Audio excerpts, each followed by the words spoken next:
2 over r plus 1 plus x over r minus 1. So, ang denominator ay magkaiba. And then, simplified form na rin siya. Hindi na siya pwedeng i-factor. Kaya, yan na rin yung ating magiging LCD. So, r plus 1 multiply 2 r minus 1. So, ito na yung LCD natin. Hindi naman siya factorable eh. Okay, same process, no? So, ito, r plus 1 times r minus 1 times divide natin sa r plus 1 i-multiply sa numerator at isulat ang sagot dito. So, dito natin ihiwalay. Yun. R plus 1 times r minus 1 divide natin sa r plus 1. Cancel. Ang natira ay r minus 1. And then, multiply sa 2. Ang sagot ay, so, r times 2 equals 2r and negative 1 times 2 equals negative 2. So, ang sagot doon, sulat natin dito ang 2r minus 2. So, again, r plus 1 times r minus 1 divided by r plus 1 times 2 equals 2r minus 2.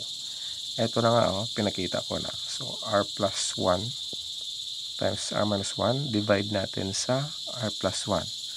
Since pareho sila dito, i-cancel. Ang natira ay r minus 1 at i-multiply sa 2, distributive property, yun ang sagot. And ulitin lang din naman natin sa pangalawang term. So, divide, multiply. Sulat natin dito.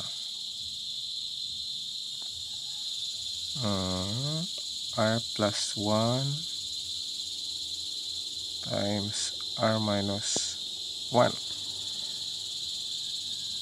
over yun, r minus 1. So, cancel. Ang natira ay r plus 1. At multiply natin sa x. Ganoon pa rin, distributive property. R times x equals rx. 1 times x equals positive x. So, isulat natin doon plus rx plus x. So, ulit, i-divide natin ito dito at i-multiply. Ang sagot ay rx plus x. Ito na nga, pinakita ko dito kung paano. R plus 1 times r minus 1 divided by r minus 1 multiplied to x. So, tingnan natin. May like terms ba? Meron bang pwedeng i-add? Wala na. Kasi 2r, wala namang kapareho dito. Negative 2. Dito rx, dalawa yung variable. Dito isa lang yung variable, pero x. So, unlike terms silang lahat. So, i-arrange na lang natin. So, ang walang variable, gaya nito, negative 2, yung constant. Sa huli yan, nilalagay.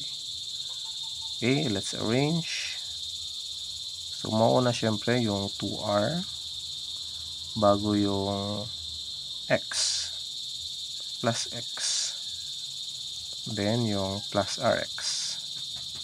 At mahuli yung constant na negative 2. At kopyahin natin ang denominator.